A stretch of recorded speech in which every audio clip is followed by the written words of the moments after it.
Good evening. Today is Sunday, May 7th, 2023, and this is a special 149th episode of New Paradigms. I'm your host, Sargis Sangari.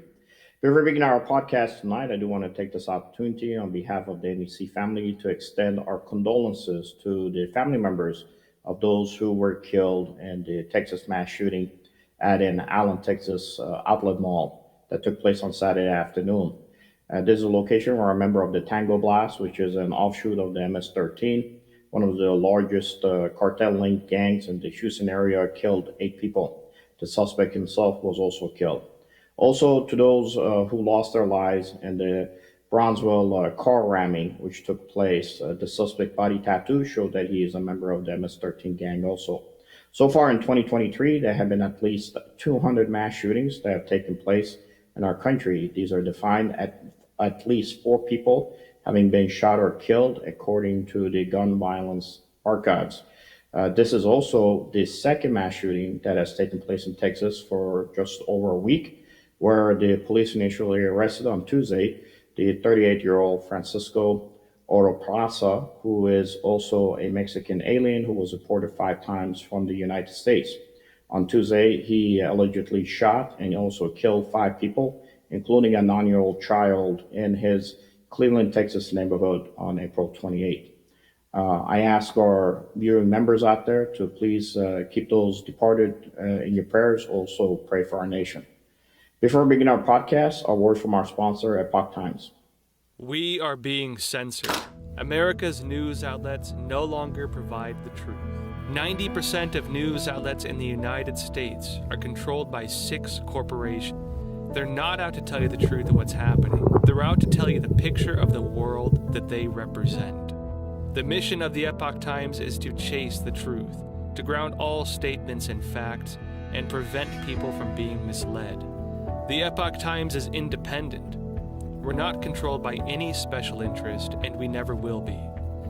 This is a battle between truth and deceit, a battle between forces that would ensnare this country in ignorance, and between a media that wants to present you with the truth. Subscribe today to our digital edition at theepochtimes.com and join the Americans who are seeking truth and tradition. Read the difference on all your devices. We'd love to have you on board.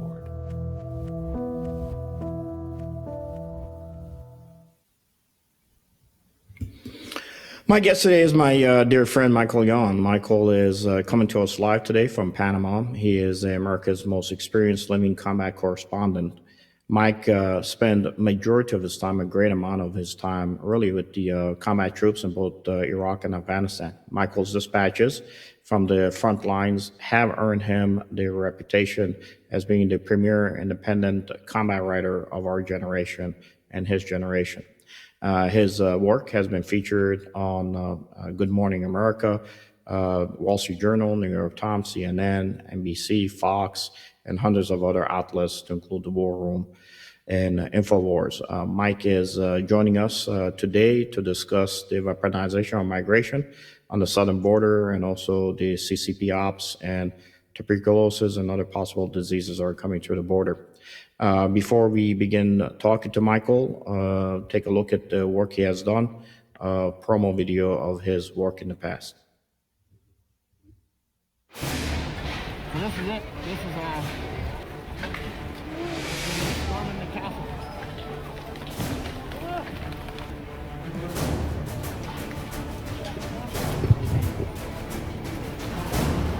Some drama's going on down here. We need the oil. Look at the squeaking armor from the police. They don't have the mask.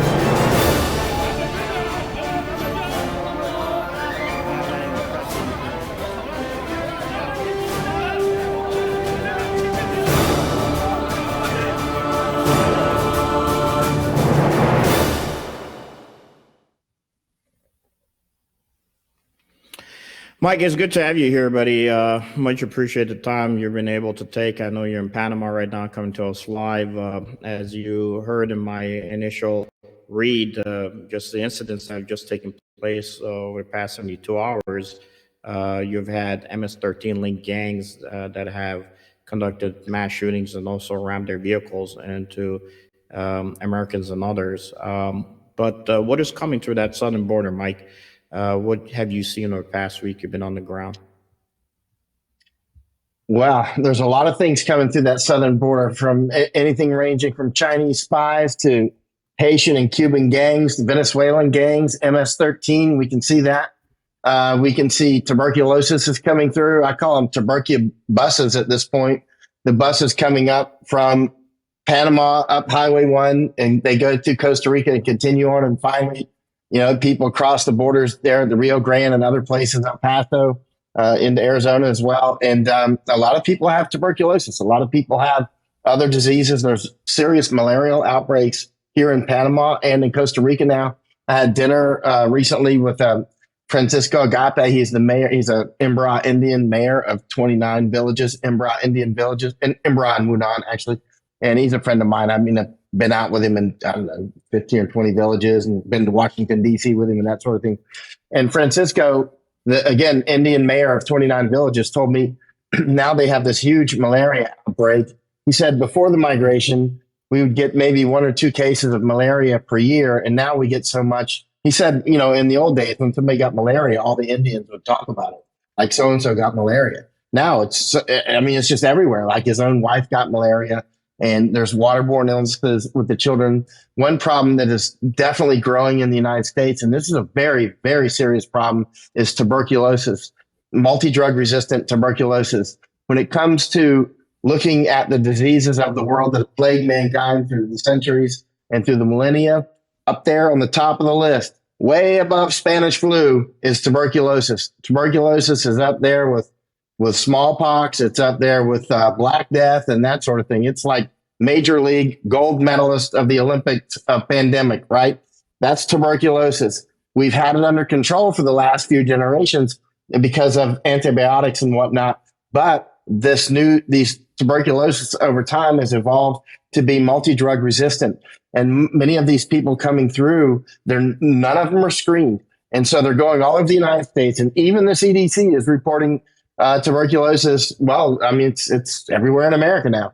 And again, tuberculosis, let's talk about the Spanish flu about 100 years ago. Everybody's heard about the Spanish flu. It was a big pandemic and it killed a lot of people. But it killed a lot of people very fast, right? So that's why we know about it. But in reality, let's say nobody really knows how many were killed, 20, 25 million. Nobody knows how many were killed by the Spanish flu.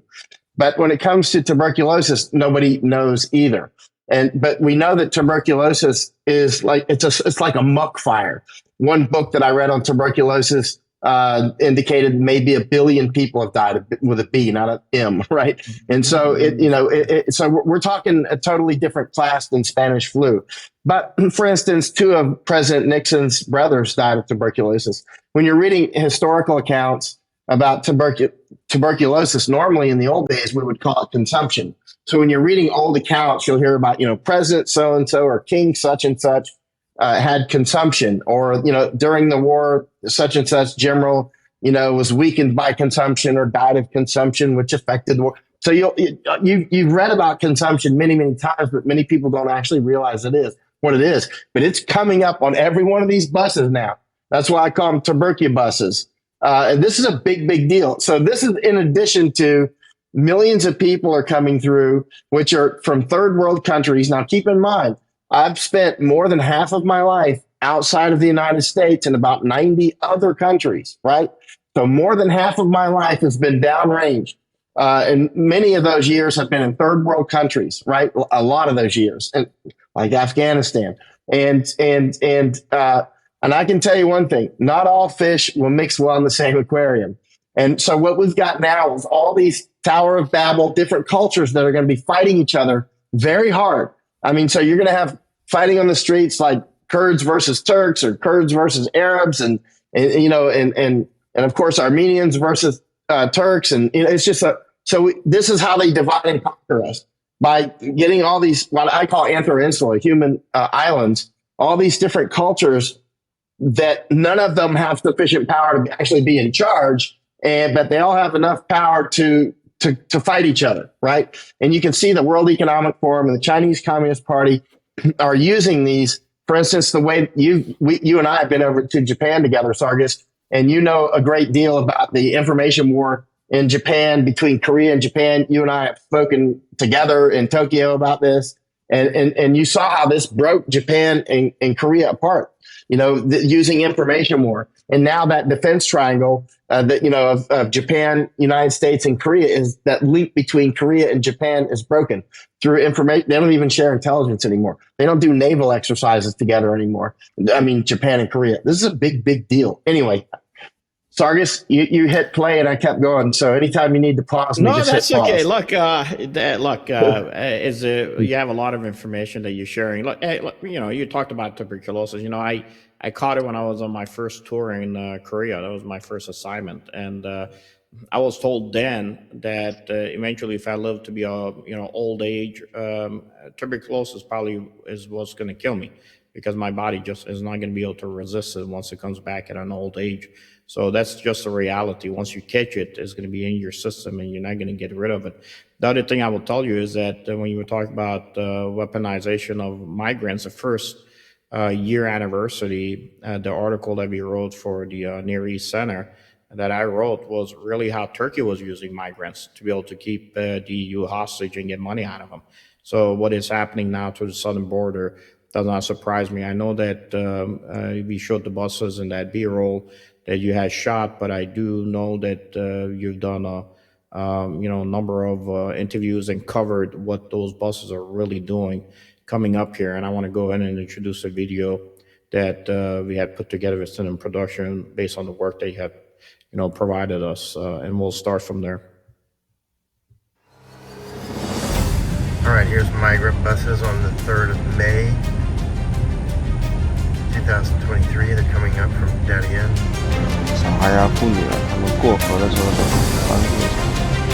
但是有一个问题是，进入巴拿马语言接触南美人千万。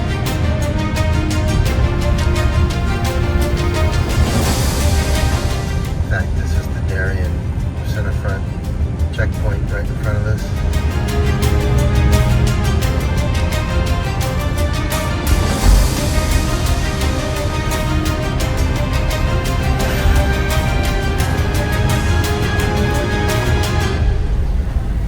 That's why these people that are coming in will be eventually perfect slaves. They're being sent to the United States and induced and pushed and pulled as a replacement strategy, just like Stalin did in Ukraine with the Holodomor, just like Mao did, just like so many people have done throughout space and time. The weaponization of migration is a well-known war tactic and strategy, and that's what's unfolding. 他们认为很多东西都可以共享了，如果你有钱或者有食物，他们就会跟你要。 Every day filled with buses and tuberculosis, there to replace us, and then they will be replaced with whatever numbers that the globalists want to have left behind.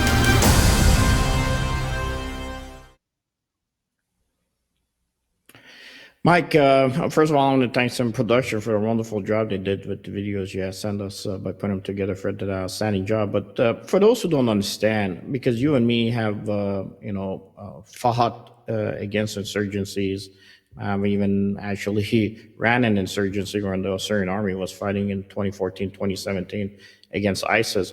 Can you explain to folks out there who don't understand how you could weaponize migrants, especially when it comes to your adversaries, in this case, the Chinese Communist Party, Russia, and others that are pretty much pouring money into South America, to include the Iranians, who are actually in Venezuela and Cuba and even sitting in the tri-border area. If you could explain that to our viewers. Sure. Different groups can be weaponized in different ways. And let's just talk about a historical example. Let's talk about... how about Stalin in Ukraine in the 30s, right? 1930s. And so obviously, so first you make a label radioactive, like kulak, right? Or Jew, let's say, but in this case, kulaks. And so, because you want to get rid of the farmers. And so you make this term kulaks, just like everything that's kulak is evil. The reason your children don't have enough food or have lice or whatever, don't have good shoes, is because of the kulaks. The kulaks are the ones that are charging so much money. There's the big landowners and this sorts of thing. or Jew, right? Whatever, Polish. You make this label radioactive, and then you make people wear it. And, okay, so first, when everybody agrees kulaks are bad, including many of the kulaks in the beginning, they don't realize they're going to be saddled with this label later, right? So then you go, okay, and now you're a kulak, right? You're a Jew, wear the Star of David. You're Polish, wear the P, right? And now you tell the other people there's a crime holiday. You can take their land. The kulaks are the pest of the world. The Jews are the pest of the world, or whatever people you're trying to get rid of. You just label them as such, and you give them their addresses. There's the farm. Take it. It's yours, right? Take it, and it's a well-known. And so that land is yours if you can just physically take it from them. Now you see in Netherlands, where I go quite a lot. I was there for the elections in March that just passed. You see, for instance, huge weaponization of migration there. You see people from all over the world. The Dutch are being watered down. Or next door in Luxembourg, about almost 50% of Luxembourg is now migrants, right?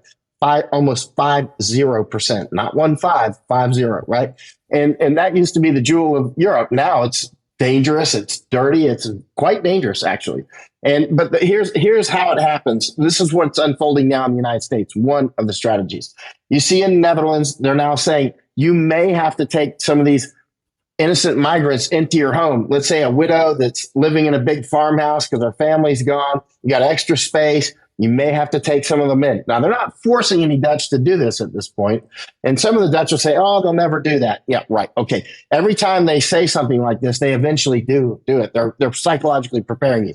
Now you see in the United States, about 2 weeks ago, you saw the U.S. government float the same idea. At some point, you may need to take some migrants into your homes. And you can see how this is going to unfold.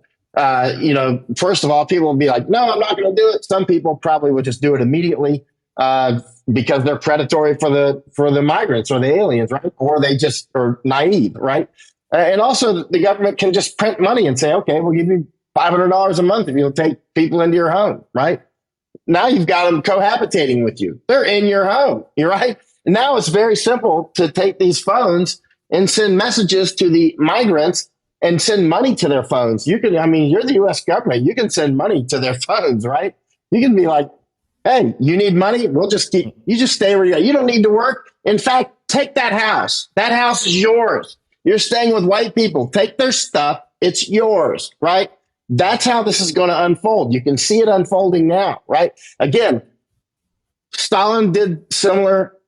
Mao did similar. Pol Pot did similar. Every case is different. All these wars that I go to, of course, those wars predated me. But the wars that I go to and conflicts around the world, it's like studying mammals, right? Like the difference between a mouse and an elephant you can say, well, the mouse and an elephant are very, very different, which they are. We can talk about the differences all week. But we can turn right around and talk about the similarities between a mouse and an elephant. They're also extremely similar, right? They both got a heart. They both got a nervous system and that sort of thing. They both eat food. It's different food, but so if you know how a mouse works, you essentially know how an elephant works. If you know how a mouse works, you know how a blue whale works, right? You know how a possum works and an armadillo, right? It's the same in all these conflicts I keep going to. And, I feel like a veterinarian, you might say, when I go into another one, I'm like, okay, I know it'll be different, but okay, here's the tail, and here's, here's how it's basically, and I can see that with the United States now. Now I come back to my own country after having spent more than half my life abroad in all these other conflicts, and I see what's happening. And we're set up, conditions are being set for an epic civil war of tremendous proportion, right? You can see it right now in the next 30 days. We may have 1 million people cross the border in the next 30 days, in addition to the millions you've already crossed. They are so easy to weaponize with these phones, to give instructions, to give money, to say, here, you go to this place and we'll put money on your phone. Just go take that house, right? Here's the address. Go take that house. Crime holiday. Do what you want, right? A lot of people still don't believe this is going to happen. Mark my word. Go back, randomly pick 20 articles that I've written in the last 20 years. Just randomly pick them, throw a dart and read them. Especially go back to the older ones, because now we've had more time for time to unfold, and see how accurate or inaccurate they are. And once you just randomly pick 20 of my articles, just go back 10 years, pick from 10 years or older. That way we've had time for 10 years to pass. and throw a dart and pick them and read them and see what I've said and what has come true. And then once you do that, you're going to say, this is getting quite serious. And here's the Darien Gap. This is where I spend so much time, month after month. I'm down in that jungle. This is a very important jungle because it is, as they call it here, and in Colombia, they call it the Darien Plug, actually, the Darien Tampon. And it means like the plug between, it's a very rough jungle. And there's more to it than just, we could talk about the Darien Gap forever. But actually, this is where many migrants from around the world are going from Africa and the Middle East and Asia, and they go to South America, right? For various reasons. Also Cubans and Haitians and others. The Cubans and Haitians will go to places like Suriname first because they can get in without a passport. But actually, mostly Cubans now are going to Nicaragua or Mexico and bypassing the Darien Gap. But but what you'll see is Venezuela, for instance, in South America has already collapsed. So where I'm sitting at now, Panama, the country of Panama, about 11% of the people in Panama now are new Venezuelans. Think about that. Like 11%. This country is being and we can see as the global economies are collapsing. We can see Panama itself has numerous issues. First of all, the Panamanian economy, like all economies, we do have a global economy, right? Especially a place like Panama, which is dependent on international trade. They get money from the ships going through the canal. And one of the problems we have in Panama now is it's so dry. It's drying up the water, which is necessary to operate the canal. So it's already reduced the actual flow of traffic through the canal. This is a separate issue, not related to the migration and whatnot. Some people say it's due to cloud seeding, and I have no idea. But the bottom line is, the reason I'm in Panama is the same reason I spend so much time in Japan and Netherlands and other places, because these are strategic. Where I'm sitting at right now is one of the most strategic little places on earth. Netherlands is the same. Let me explain Netherlands for a minute, why I go to Netherlands so much, right? And why I was just there in the elections and why they're trying to take the farms. And Netherlands is the biggest port in Europe, Rotterdam. Rotterdam's the biggest port in Europe. It's one of the biggest ports, top 10 in the world. Just south of Rotterdam is Antwerp Harbor Port, right? So those are the two biggest in Europe, 1 and 2, and they're both in the top 10 of the world.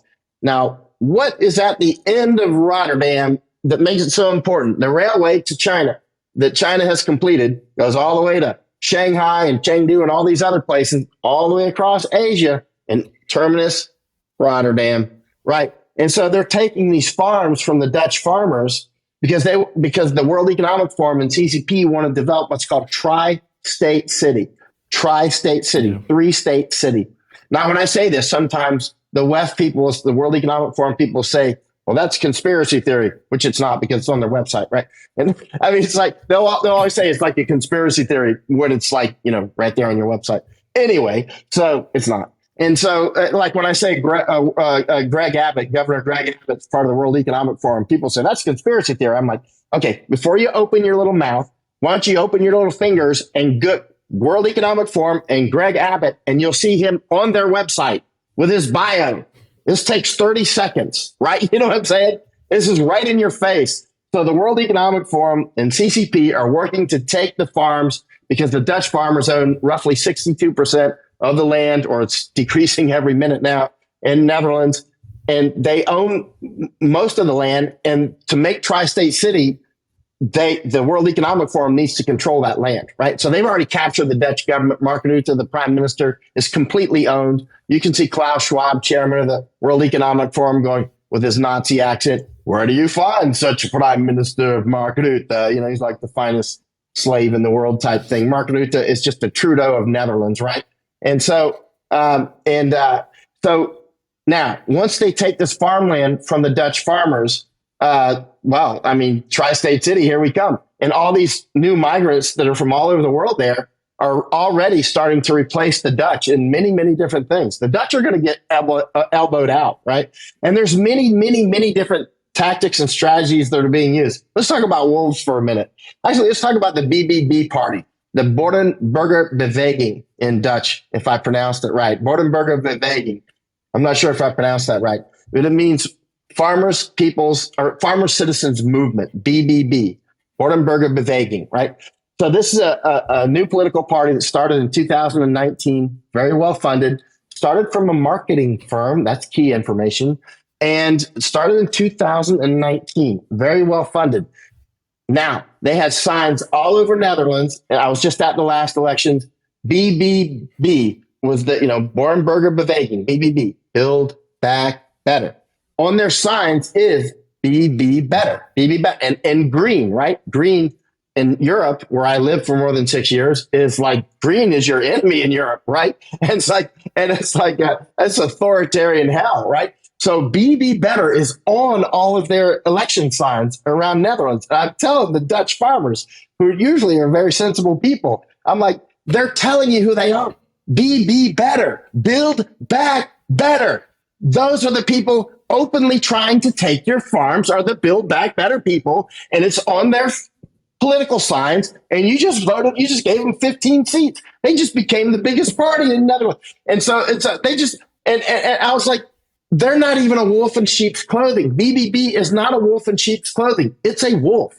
It's a wolf that came in as a wolf pack dressed as wolves, right? It's like, we're wolves, but we're nice wolves. Just vote for us. We're nice wolves. Now, right now, it took 1 month and they started taking their farms. 1 month. That was March 15th for the elections. I was there. I was up until 2:00 at night as the election results are coming in, right? And I'm sitting here going, look, I can't believe it. You fools have just voted for the wolf, right? And it's like, and there's a few of us can see it, like Ava Vlardingerbroek. You know, Ava, she gave me this, actually. She's a Dutch commentator. She just did that thing with Tucker Carlson, that documentary or whatever. She gave me this when we were on the Jordan Peterson show. She gave me that. She's like, I was like, hey, I need a towel or something. This is what the Dutch farmers use. This is the Dutch farmers. They wear this and, put it on their cars and whatnot. But the Dutch farmers, I hate to say it, but at this point, as a war correspondent and an analyst, I have to say they're going to lose. They're going to lose because they're making stupid decisions. They voted in the BBB party, right, which is now taking their land. They're going to erode the Dutch farmers down to a point where they just don't have enough critical mass, right? So anyway, ultimately, then you got the World Economic Forum and the CCP taking over Tri-State City and the migrants in this big, giant, smart city of 30 million people. I think that'll be the capital of Europe, actually, in a sense.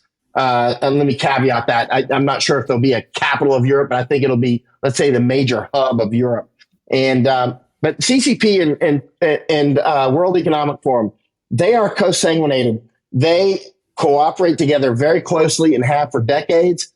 However, eventually they're going to fight for sure. But they have a lot of short-term and intermediate goals, which are coincident, and they overlap on the Venn diagram. For instance, destabilize Japan and Korea, to destabilize the United States and Europe, erode the borders, right? Both Chinese Communist Party and World Economic Forum want to do this. However, at the end of the day, the World Economic Forum, they want to have this global government, which they're in charge of. Klaus Schwab and Harari, the nutcase and that sort of thing. But they're going to be killed because I'm telling you, the Han Chinese, I spent about a year running around China. Let me tell you what, you haven't seen racism until you've seen the Han Chinese in action. Look what they've done to Tibet. Like, I've been to Tibet. They have been doing a genocide in Tibet, a methodical genocide. They're doing the same in Xinjiang with the Uyghurs. They're doing the same with the Falun Gong. They've done the same with the Mongols. They've done the same to themselves. Mao killed maybe 50 million, maybe 50 million Chinese. Nobody knows. There's a great book called Mao's Great Famine. Suggest reading it. It's a very intense book. Actually, before you read that, read a book about the Ukrainian Holodomor in 32 and 33. First, read about that famine, and then read about Mao's famine. And once you read in that order, you'll see why I told you that. Mao got a lot of his ideas from the Ukrainian famine from Stalin because he sort of studied Stalin. Anyway, but here's the thing. At the end of the day, the Chinese Communist Party, the Han Chinese, they want to genetically rule the world, right? They want to replace, they don't want, at some point, I was on Alex Jones' show a few days ago when I was still in Darien Gap. And he mentioned, at some point, Obama realized after he'd been all kissy with CCP, that CCP doesn't have a place for him on the Chinese Communist Party arc. No, they don't. There's no place for black people on the Chinese Communist Party arc. And, you know, and Obama goes way out of his way to point out how black he is, which he's not. But anyway, whatever. And, you know, and you go, there is no place for Hispanics. There is no place for white people. It's no place for Hong Kong, Cantonese speaking Hong Kongers, right? There's no place for Uyghurs or Tibetans. There's no place for anybody but Han Chinese. That's why the Chinese or the Hong Kongers, where I've spent so much time, I got kicked out of Hong Kong in 2020. You can see, if you web search my name, you'll see the police taking me to the airport and shutting the door on the airplane. But the Hong Kongers, the Cantonese speaking Hong Kongers, they have a different culture. They have a different language. They speak Cantonese, right? They are not Han Chinese. They don't speak Mandarin. They don't want to speak Mandarin. They don't want to be Han Chinese. They are Hong Kongers. They look different to me, you know, because I spent so much time over there. I can actually tell them apart, you know, and they can tell each other apart. So the one of the ways that the Han Chinese, the Chinese Communist Party, have used to take over Hong Kong is just slow drip, drip, drip of migration of Mandarin speaking Han Chinese, about 100 to 150 a day, year after year, year after year, and getting them in positions of teachers in the schools, school boards, getting them in bureaucratic positions, getting them in police positions, getting them in positions of political power, and finally, just like a vine wrapped around the tree, they took it. And so, but first they set conditions, right? They set conditions by drip, drip, drip, methodical immigration or migration. And now getting the Cantonese speaking children, they'll get those children now that CCP has taken over Hong Kong. You know, they're like, you can't learn Cantonese anymore. That's a defunct language, and it's, you know, primitive, and you have to learn Mandarin, right? And so they're taking children over to mainland China to learn Mandarin, to learn their history. Anyway, go ahead, sir. Well, no, I mean, we've I'll talk all allowed them night. to do that. Look, we've allowed them to do that. You know, it's funny that you mentioned, at least in Europe, you know, they're using the votes to take over. I remember when me and you sat down and talked to the folks a year to the date prior to as the Burmese genocide was taking place. Oh, Because of that's the right. Chinese I forgot come you and I. glory. Yeah, You and yeah, I went to see yeah. them. How many did we They meet? We met with some of the leaders of we met with leaders of Yeah. 3 or 4 groups, right? How many? Yes, many did we yes, meet with? it was 4 of the groups that they represented. There were 3 guys on the table that came in, and I remember I came back and I wrote that white paper for the National Security Council. Year to the date, after that, guess what happens? General Halang takes over because, you know, the Chinese are trying to use their consortium expansion in the region so they can move resources. They're doing the same thing in Europe. They're just using a different tactic for it. The same consortium that is now in Africa and paying, militias out there to go out and kill the Christians off the lands that the Chinese are trying to move into in Nigeria. And it's sad because it's the same consortium that actually develops and works a lot of the mining in Australia, which is one of our allies that's supposed to be our counter to the Chinese. And when we say Chinese, we're not saying just, we're really talking about the CCP. CCP is a small family line. It's called the Green Gang. There's a lot of them out there. Some of them are actually running American companies here. If you take a look at TSMC as one of the companies that we have in the United States, the family members are bloodline relatives to the founder of the Chinese Communist Party. So these are the organizational tech giants that we have in the U.S. that are tied by blood relations to these Chinese leadership. Sargis, I hate to interrupt, but you mentioned Green Gang. Yes. And most Americans have no idea what you're talking about and how the CIA worked with them before. And I mean, I think I hate to interrupt you because that's so rude. But man, sometimes when you and I are talking, you'll just say stuff like, "Elephant just walked through the room," and you just let it walk through. You should explain more about that. That's really It's really it's basically the main family tree line that is a Chinese Communist Party came out of. That's pretty much it. Is a mafia. You know, China itself. Most of the people living in China, the geographic location, hate the Chinese Communist Party. The problem is we just U.S. empowers them. We do not counter against them because there's so much money that flows back and forth and gets laundered between us. I do want to take a break real quick because I see we're getting short on time. We have to take a break for our sponsor, Epoch Times. And when we come back, there's a video from Ben I'm going to show and go back, kind of take a look at and get your final thoughts as to what we got to do with the southern border. And if you could explain to us how Title 42 is going to really change things, if it does at all. We are being censored. America's news outlets no longer provide the truth. 90% of news outlets in the United States are controlled by 6 corporations. They're not out to tell you the truth of what's happening. They're out to tell you the picture of the world that they represent. The mission of the Epoch Times is to chase the truth, to ground all statements in facts, and prevent people from being misled. The Epoch Times is independent. We're not controlled by any special interest, and we never will be. This is a battle between truth and deceit, a battle between forces that would ensnare this country in ignorance, and between a media that wants to present you with the truth. Subscribe today to our digital edition at theepochtimes.com and join the Americans who are seeking truth and tradition. Read the difference on all your devices. We'd love to have you on board.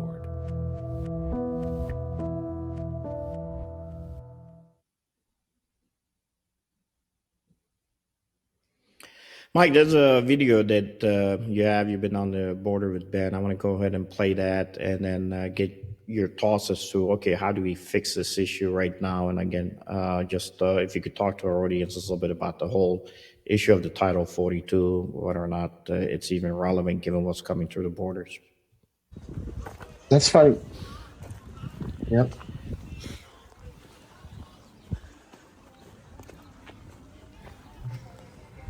Should I talk now, or you just want to watch this video? No, you can go ahead and talk about it if you want.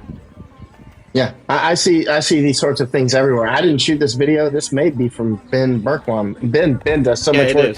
I was down with Ben, and Ben is fantastic. Him and Oscar Blue often team up. They were just in a firefight in Darien about a month ago. Killed Centerfront, killed one rapist just before he was about to rape a woman. They shot him, and anyway, interesting. They got it on video. Ben and Oscar did, but this is, I see this everywhere, man. I see this in Colombia and Panama and Mexico, of course, and the United States. That's Los Angeles, right there. I mean, that's not actually Los Angeles, but you see similar in just so many places, right? Yeah, there it goes. Bring the third world into the United States. That's exactly what's happening, is bringing the third world into the United States. Let me ask you, Mike. Yeah, this is incredible.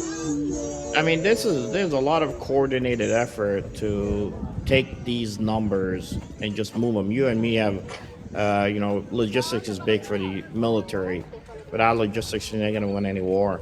And the fact that these folks can be moved and motivated to move, placed on buses, paid for those buses, who is really responsible for this really logistical move that is taking place specifically? Because when you talk to the cartel people, I know the cartel wants to make money. Unfortunately, cartel has a gang issue, as I mentioned in my opening remarks.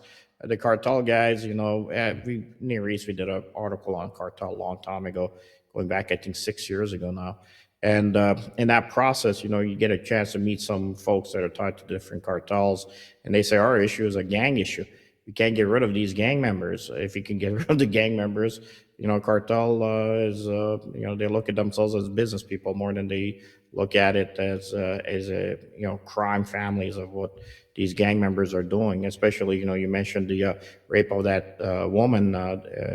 When we got the news story that broke that an 8-year-old child had at least almost 60 plus DNAs inside of her from everybody who had tried to rape her or raped her. So, okay, who's behind these logistics, and how can we stop basically this nightmare? Because obviously it ain't going to be the people that are sitting in office in the Biden administration right now. Funny you should mention rape and who's funding it. I happen to have one of the rape kits right here. This is a pre-rape kit. This is paid for by U.S. money. It's called let me see if I can get it right for you. OIM is the Organization for Immigration and Migration. So these are handed out to women and children as they go through the Darien Gap, paid for by U.S. money. Let me show you what's inside. Female condoms. This is so you can get raped. This is literally so you can get raped inside the Darien Gap. U.S. taxpayer money. They got this nice flashlight so you can see your rapist, I guess. It's a cheap flashlight. I dropped it the other day in my hotel and it shattered, but I was able to put it back together. There's male condoms, right? And then there's these abortion pills. Abortion pills. Yeah. 4 abortion pills. Yep. Yep. U.S. taxpayer money. So when you get raped, you can give yourself an abortion. If they're going to do that, they might as well give a gun to those females coming to the Darien Gap with some bullets. Yeah, and that will stop the rape. Let me show you what else they give. They give you a nice map so you can find your route to get raped on. There you go. Here's your rape map route. This is paid for by U.S. money. This is handed out by Red Cross. Red Cross. I'll never look at Red Cross the same again, and I will never donate a dime to them. They should be resisted in all ways possible. Red Cross, when we were getting this map from Red Cross, the lady tried to cut the Red Cross emblem off of it. She tried to hide it. They know they're doing dirt. The Red Cross knows they're doing dirt. Here, I'm going to give you the QR code, and I'll hold it up so you can screenshot it, and you can get this map yourself. Here we go. I'll hold it up long enough here so you can get your own rape map so you can see the route to get to the United States and use your rape kit along the way. Right? It's got more than 87 phone numbers and contacts on here. At least 87. I'd say more than 100. There's 87 that are numbered. Did you screenshot this? Yeah, it goes through it. It says red safe, Una. Yeah, of course, it's in Spanish. So. But you can get it in different languages. And here's another QR code. There's another QR code on the back. Get this one too, so that everybody has a chance. I hold it up at least 10 seconds. So you don't have to rush. Just get it. 10 seconds. Well, I'll hold it up. Go ahead and screenshot it. And then you can find this yourself. And this is what they give. Maps on how to get to the United States. And, if you get raped, you can have yourself an abortion on the trail. Yeah. Yeah, this is real life. This is real life. This is real life. I see this stuff every single day. What you're seeing is like 1%. You have no idea what it's like, what the smells and the screams and all these sorts of stuff. Other maps that they hand out. So many things that you see out there are just like unbelievable. I'll take you down here, Sargis, if you want to come. No, definitely. I've told you, next time you go, we got to go down there. I got to use my old skills from being a jungle warfare center guy to see if we'll be with the Indians. We'll be with the Imbara Indians, which I know very well, or the Kuna, depending on which Indians we go with. Probably go with the Imbara. So it's like we'll use their jungle skills. I spend months down there. Yeah. So it's not highly dangerous because we're with the Indians. But I got to tell you, what bothers me for the folks who say, well, you got to be, these are humanitarian organizations, they're giving you money because they care about migrants. And if these migrants, these individuals coming in illegally, you expect them to be American citizens in the future, does it make sense to have that American citizen in the future to be raped a number of times as a child before coming through? What kind of a citizen area are you going to have? You're going to have individuals with a lot of post-traumatic issues and everything else. Why? Because you're allowing it to happen.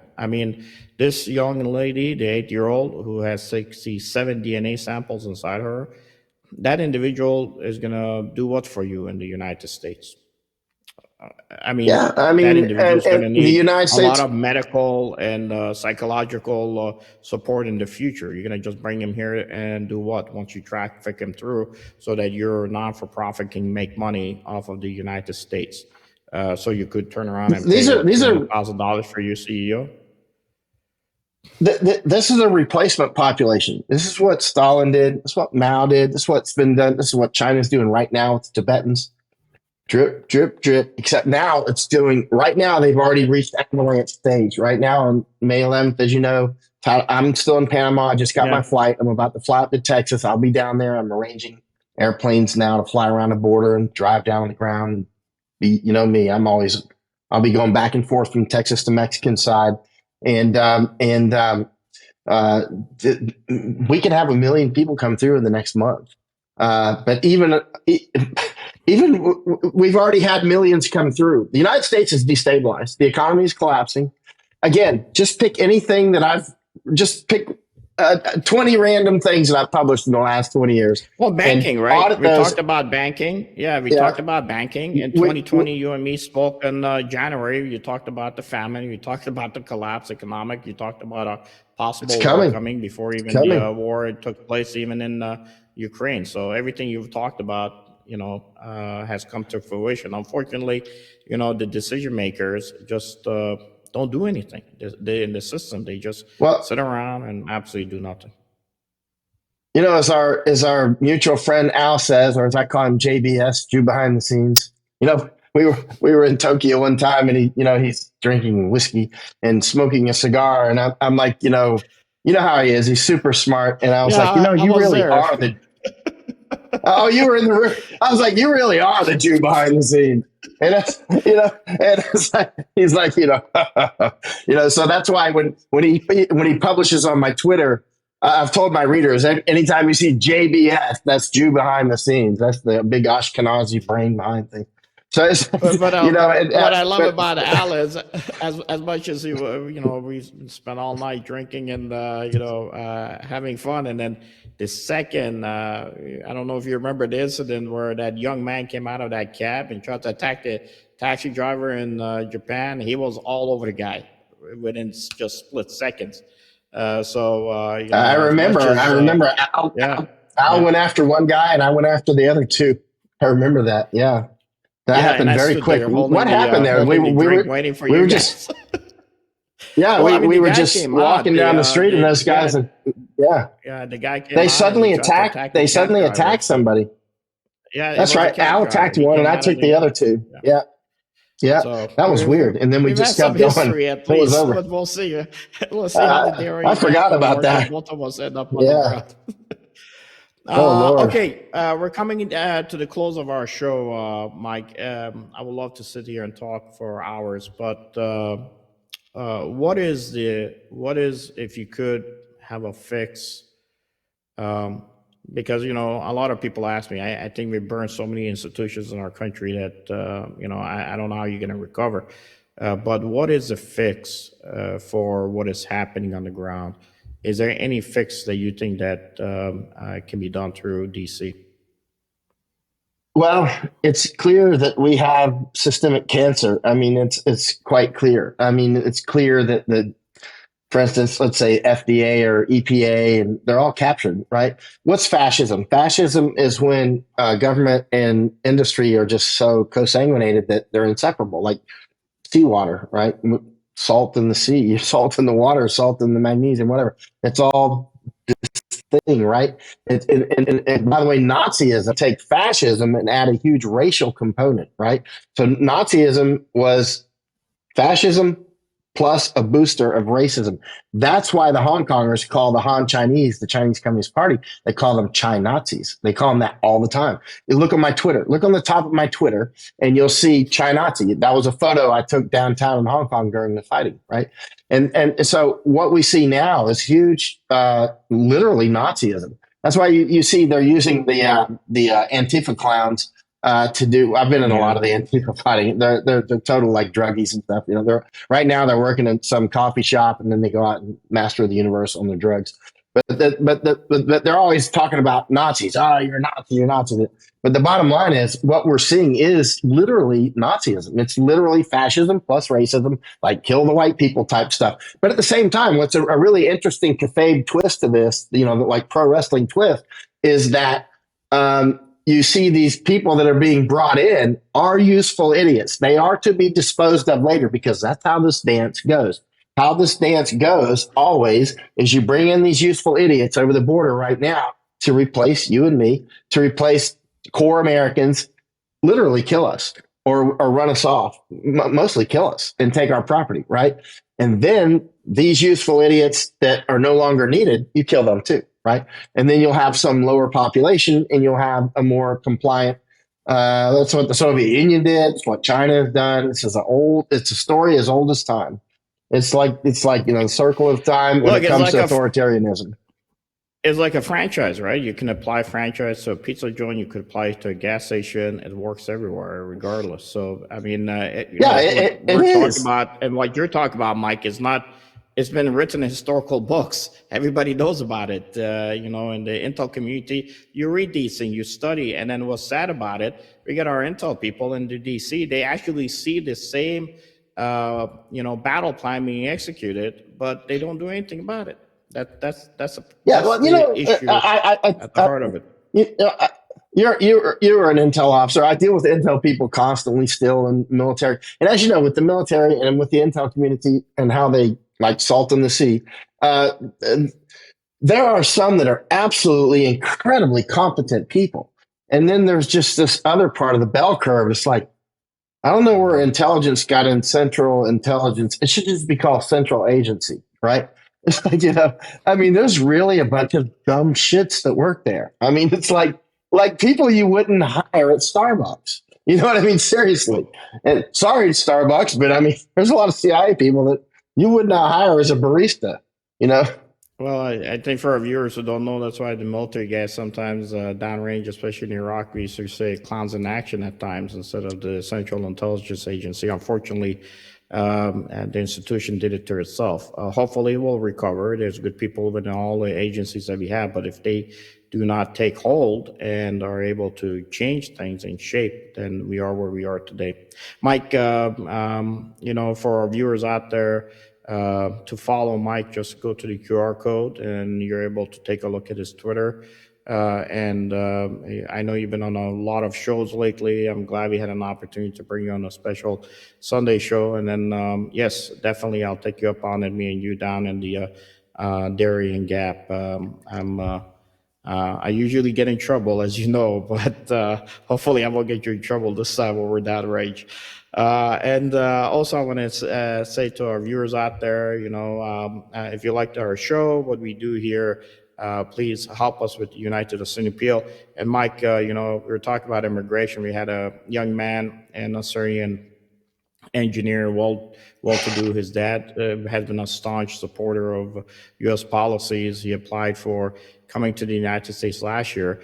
And just yesterday, I got the word that his visa application was denied. On the same date that they denied his visa application to come to the United States, they had denied the application for the Mother Superior out of Mosul, who has a Vatican passport, to come to the United States. So if you're a Christian from Iraq and you try to come to the United States, you're going to get your visa applications denied. But if you're a Chinese Communist Party plant that is coming across the border in the South, you'll be given a cell phone and maps and condoms to use, I guess, to rape whoever you want on the way up here or while you're in the United States. It's sad, but it's a reality. I also want to thank Sim Production for the wonderful job they have done. Thank you very much. Again, Fred gives us a chance to bring guys like Mike here. Mike, closing comments from you, and then we'll sign off with a video report of what you had initially presented on another show. Thanks, Sargis. I look forward to coming on again. I'll be back in Texas soon. Okay. See you down there, buddy. God bless and stay safe. With that said, new paradigms. All right, here's migrant buses on the 3rd of May, 2023. They're coming up from Darien. Look at all these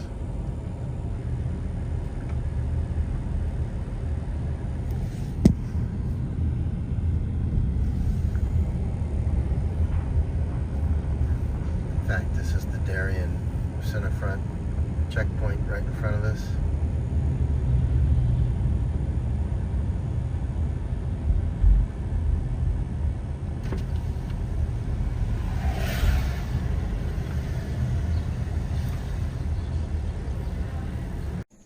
特别是他们南美人，我觉得他们南美人很多，有很多意志非常非常坚强的人。还有南美人挺不错的，在雨林里面的话，他们都会帮助，互相帮助，而且一些老人啊、小孩啊、妇女啊，他们过河的时候都会帮助一下。但是有一个问题就是，进入巴拿马雨林接触南美人，千万不要入货啊！南美人有个坏习惯，他们认为很多东西都可以共享了，只要你有钱或者有食物，他们就会跟你要，要跟你分享啊。但他们的话可能就。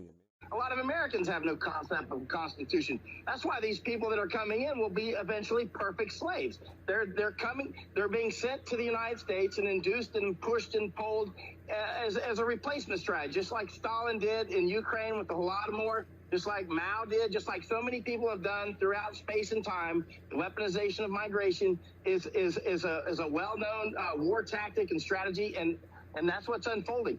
And their whole intent and purpose is to be useful idiots.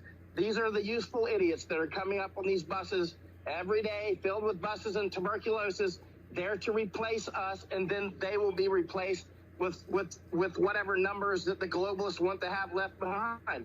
But I can tell you what, the Chinese Communist Party and the World Economic Forum, eventually they're going to duke it out. They're going to duke it out hard. And people like Bill Gates, he's not on their arc. He's not on the Chinese. So you've got Chinese all over the world now, and many of them are clear operatives.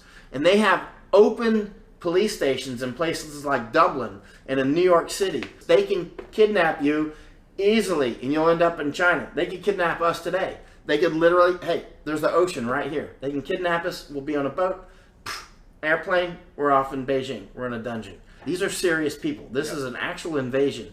And I'm not using that word lightly or flippantly. This is a real invasion. Famine creates famine, right. And pandemic creates pandemic, and war creates war. Right. Like this idea, like, hey, let's run over and have a little war in Ukraine. It's like, that's not how this works.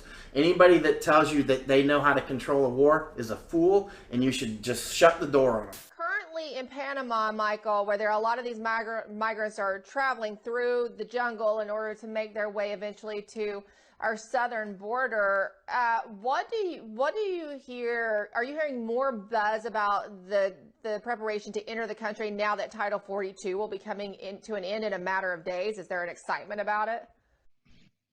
Oh yeah, there is. They see it coming. Most of the actual aliens who are coming through don't know the name Title 42, but they definitely know that there's a decision coming, and so the flood is increasing.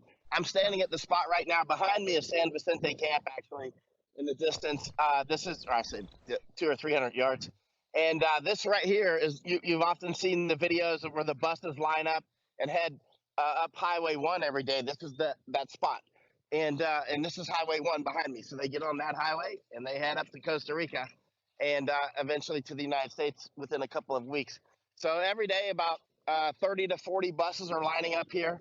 They'll line up 2 or 3 times a day. In total, about 30 to 40 buses per day. So we're talking 1,500, 2,000 people per day now. That number is clearly increasing. And here it is again. Here's Highway 1. And this is the highway where we see thousands of migrants walking up and down this highway, mostly that way, unless they get lost. Sometimes they do get lost and walk the wrong ways. And but it's just overwhelmed. And the Panamanian government and the Panamanian people are extremely upset. Because of the diseases that are spreading. Actually, that video you're showing now, I made yesterday. I made it about 30 minutes down the road, up the road in the direction of Costa Rica. And another thing that you see constantly, go ahead. Go ahead, Emerald. I was going to say, it looked like one of those buses just passed you. That was a local bus. But when the actual migrant buses come, they'll come in large numbers. And they'll assemble right here. So the buses from this camp, they get on this dirt road that goes to San Vicente Camp, and then the buses from another camp called Lajas Blancas, they come here and they wait and then they all go in a convoy together, right? As you know, about maybe 5 weeks ago, one of the buses wrecked and killed about 40 people, about 40 of the migrants that ran off the road. I think it caught on fire. Anyway, this is the edge of the Darien Gap. I'm in actual Darien province now. I don't know if you can hear the birds because these sound cancellations are quite good. But there's obviously a lot of birds around. This actually used to be primary jungle around me now, but this jungle is cut down, and you'll see every day huge trees going down on the trucks. They're being exported to places like China. The beautiful jungle is just being destroyed. But the Panamanians are very upset. Again, for instance, I've seen Panamanians, many of the Chinese actually, and others will stay in this hotel, Tenose. So if they've got money, they don't need to stay in the camp. They'll stay in this hotel right here. So like I see, especially like Venezuelans will come in and beg for money, if you can see it. They'll come in and beg for money, and then they'll stay in the hotel. Venezuelans constantly beg for money. Different cultures have different cultural habits. One of the habits of the Venezuelans is you can just count on it, they'll beg for money.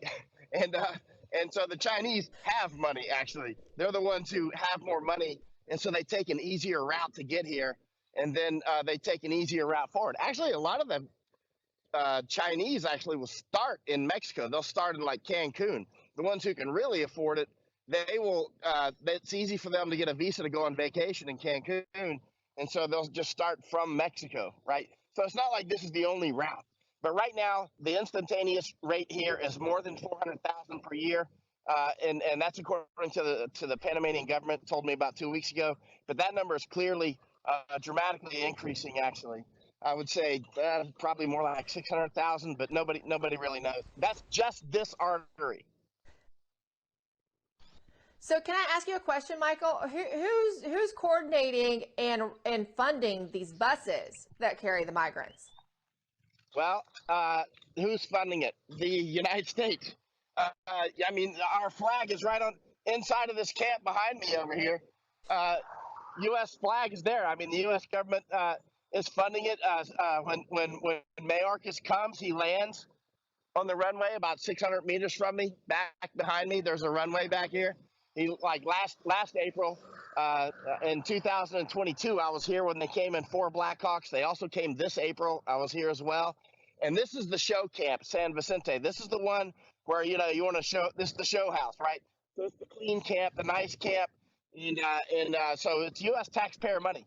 And our signs are up there. It says U.S. that this is paid for by the U.S. government and the EU and UNICEF, right? And so, which is obviously paid for by us as well, UNICEF.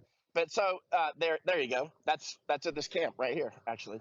And then there's camps like this out in the jungle, that at Bajo Chiquito, and also at Lajas Blancas and Canan Membidio. All these camps, I go to all of them all the time. And so yeah, we're paying for it, and we're not hiding it. I mean, we put our flag right on it. People keep asking who's doing this. I keep saying it's the United States. I mean, how many times can I say it? I mean, our flag is on it. Mayorkas comes down and tweets about it. He says that we're increasing the flow. It's us. It's our own occupational government doing it. Yeah, and we heard from an official who used to work in the Trump administration, Department of Homeland Security, specifically USCIS, John Jardosny. We talked about these troops that are supposedly coming to the border, and he said, look, they're going to be there to change diapers and make burritos, suggesting this is nothing more than optics and to help facilitate the flow of migrants into illegals into our country. Even if those 1,500 troops were there to stop something at the border, they would be essentially useless. I mean, that is seriously like putting a Band-Aid on tuberculosis. I mean, it's just absolutely nonsensical, useless. I spent years in wars, 2 in Iraq, 2 in Afghanistan. Even 150,000 troops is just not enough to cover that border, especially if you're not serious about it. Actually, it's very easy to close most of the border. I made that video, 2 nights ago. They were actually trying to get to where I'm at now. And so it's very easy. Like, for instance, here, the Darien Gap, during the pandemic, they closed this tight. Nobody was getting through for a year. Closed it down. It's very simple. It's just a matter of when we catch you, and we will catch you, you will be sent back, right? You will not go forward. You will not get anything free. Nothing's it's the same in the United States. You need multiple layers of defense. One is you need some obstacle, like, the Caribbean, or you need, a Trump border wall, a desert, all these sorts of things. They're very helpful. They slow the flow, right? Then you need manpower that's on the border. And then you need policy that people aren't going to get free stuff. You're not going to come and get citizenship. You're not going to get free medical care. You're not going to get any of this stuff. You're just going to be sent back. Even if we catch you in 10 years, you're getting sent back after you do some time in jail. Then they stop coming. You reduce the human osmotic pressure. Now, the liberal left will always say you can't shut the border. They don't know what they're talking about. You can shut the border. It's very simple. Some people will get through, of course, right? We know that. A few Rambos can get through, but you won't get 10,000 coming through a day, right? And here it's 1,500 to 2,000 a day, and this is the Darien Gap, right? I mean, but it's quite easy to shut it. Again, I want to reiterate, this border in Panama was shut for 1 year. Nobody got through for 1 year because the Panamanian and the U.S. government did not want people to get through. Again, the Panamanian government doesn't want this to happen. It's destroying the local people are getting sick. There's a huge malarial outbreak from the migrants. I was having dinner the other night with Francisco Agape. He's an Imbra Indian mayor of 29 villages. He's a friend of mine. He said, before the migration, we had maybe one or two of malaria cases per year, and all the Indians would talk about it. So-and-so got malaria. Now everybody's getting malaria, and it's a malaria that came from Africa. It's a different strain, right? I mean, dengue is going out, dengue and waterborne illnesses. Children are getting sick, because the Imbra Indians and the Kuna and the Wunan Indians, they're river people. They're always out bathing in the river, and so do these thousands of migrants, and they defecate in the rivers. Cholera's going around, that sort of thing. Oh my gosh, this is terrible for the Panamanian people. And I mean, they're coming to the United States. Listen, Michael, we appreciate your reporting so much. Our audience, we want to remind you, you can follow all of his reporting. He's putting it out there every day on Twitter at Michael_Yon, Y-O-N, Michael_Yon. You be careful, Michael. We're following you on this journey. Thank you. We appreciate you. I love coming on your show, and a huge amount of my readers watch your show. So hello, everybody. Oh. Yeah, we just want everybody to know what's really going on, and you're doing such an amazing job. Be careful, Michael. Thank you. All right, here's migrant buses on the 3rd of May, 2023. They're coming up from Darien. 小孩呀、妇女啊，他们过河的时候都很帮助。但是有一个问题是，进入巴拿马雨林接触南美人千万。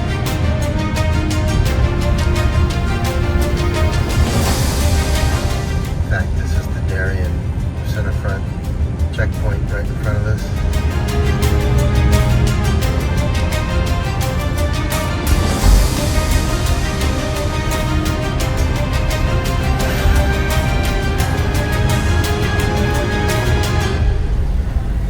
That's why these people that are coming in will be eventually perfect slaves.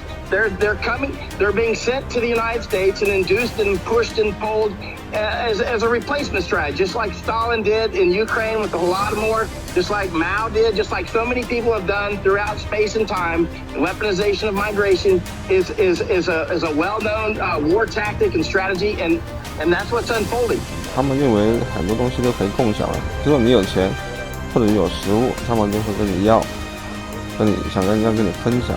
Every day filled with buses and tuberculosis, there to replace us, and then they will be replaced with whatever numbers that the globalists want to have left behind. We are being censored. America's news outlets no longer provide the truth. 90% of news outlets in the United States are controlled by 6 corporations. They're not out to tell you the truth of what's happening. They're out to tell you the picture of the world that they represent. The mission of the Epoch Times is to chase the truth, to ground all statements in facts, and prevent people from being misled. The Epoch Times is independent. We're not controlled by any special interest, and we never will be. This is a battle between truth and deceit, a battle between forces that would ensnare this country in ignorance, and between a media that wants to present you with the truth. Subscribe today to our digital edition at theepochtimes.com and join the Americans who are seeking truth and tradition. Read the difference on all your devices. We'd love to have you on board.